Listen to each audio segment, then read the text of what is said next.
drink yourself stupid and deal with the hangover in the morning, right? Eat, drink, and be merry, for tomorrow you die. That's the world's perspective. That's opposite the biblical worldview. That's opposite God's way of doing things.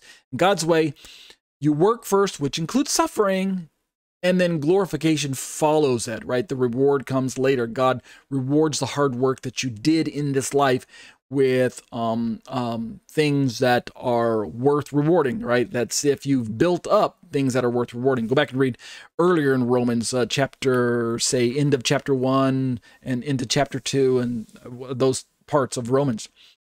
So let's make sure we got it right? Paul says, if you compare it, if you've got your eyes set on the future and you got your eyes set on the prize, which is the hope of glory, right, that God's going to give to us and reward us, then this life's sufferings and hard work is worth it. It's worth it. And you know what? It's not going to be all hard work. God's not a glutton for punishment. He's not the fun police. There's a lot of fun in this life too, as well, if you know how to manage it and look for it. He continues, for the creation waits with eager longing for the revealing of the sons of God. It's interesting that the whole sin dilemma that mankind finds him in has not only spilled over into the animal world, but it also now permeates the physical world as well. The whole creation, the whole universe is groaning under the weight of this sin dilemma that man introduced into the equation way back in the book of Genesis when he disobeyed God. God said, don't eat of the tree, and man disobeyed, and now sin has been brought into the picture, and it's reared its ugly head. And now we have all the suffering in the world and all of the darkness and all of the pollution and the filthiness. And it's not just the ugliness of sin. Like I said, it's now permeated and it corrupts the creation of God as well. Now everything's in a state of degeneration and dilapidation, and everything's falling apart. And this is a result of man bringing sin into the world.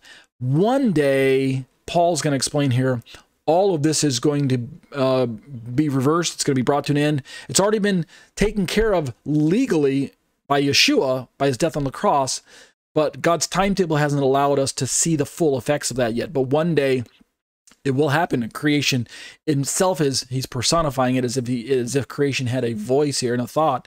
It's waiting with eager longing for the revealing of the sons of God. So we've got an important part to play. We need to do our part as believers and sons of God, still carrying along with that familial aspect. But remember, this is a discussion not just about who we are in Messiah, but how the Holy Spirit is the one that secures this promise for us and helps us to realize it and actualize it while we're here on earth waiting. Verse 20, for the creation was subjected to futility, not willingly, but because of him who subjected it in hope. Verse 21, that the creation itself will be set free from its bondage to corruption and obtain the freedom of the glory of the children of God.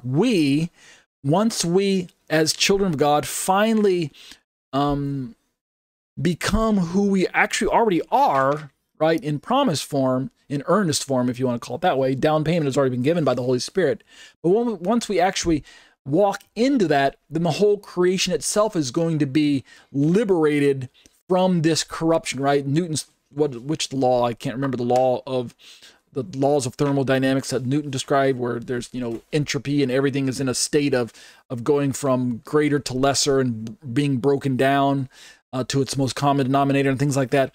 Well, one day that creation is going to be renewed and reinvigorated and reformed and refashioned, and God's going to create a new heaven and a new earth, right? Go skip to the end of the book and read the book of Revelation and find out exactly what's in store for us as the children of God. It's glorious. Verse 22, we're moving along rapidly because we're going to finish this up tonight.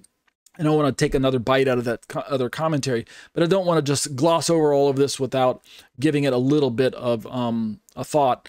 Verse 22, for we know that the whole creation has been groaning together in the pains of childbirth until now. Right now, he's going to use this analogy of bearing children.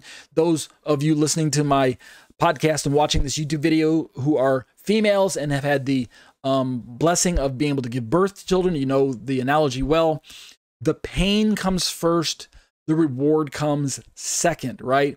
Childbirth doesn't happen without pain. At least I don't know of any that does. It's part of the curse as well, right? Way back in the book of Genesis, childbirth is going to be a painful process for you women.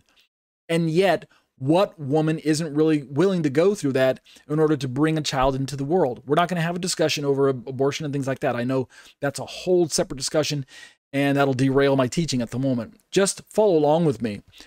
In Paul's analogy, the creation is like giving birth. It's groaning to give birth to this new man, a glorified creation that's coming. And so he says in verse 23, and not only the creation, but we ourselves who have the first fruits of the Spirit, we're also like this pregnant woman. We groan inwardly as we wait eagerly for the adoption as sons, the redemption of our bodies. I was having a discussion via YouTube comments with a person who watched one of my videos and believes that God doesn't have any value for the physical. He's only interested in the spiritual. It's all about the spiritual. And I thought, wow, that smacks of Gnosticism, and New Age teachings and things like that. But that can't be the case. Paul says here that we eagerly wait for the adoption of sons, the redemption of our bodies. Yeah, in Paul's theology, the flesh is important to God. He created the flesh, and so human physicality is important. Our bodies are going to be renewed. Our bodies are going to be transformed. But as far as I can tell, it'll be the same body. When I receive my resurrection body, as far as I can tell, the identity of that body will still be, you ready for it? Wait for it. Ariel. Yeah, I won't have an identity switch. Suddenly I go from male to female or something like that. Or, I go into the resurrection as Ariel and I come out of the resurrection as Bob. Right? It doesn't work that way. So the point is, God has use for this body, and it's a glorious use.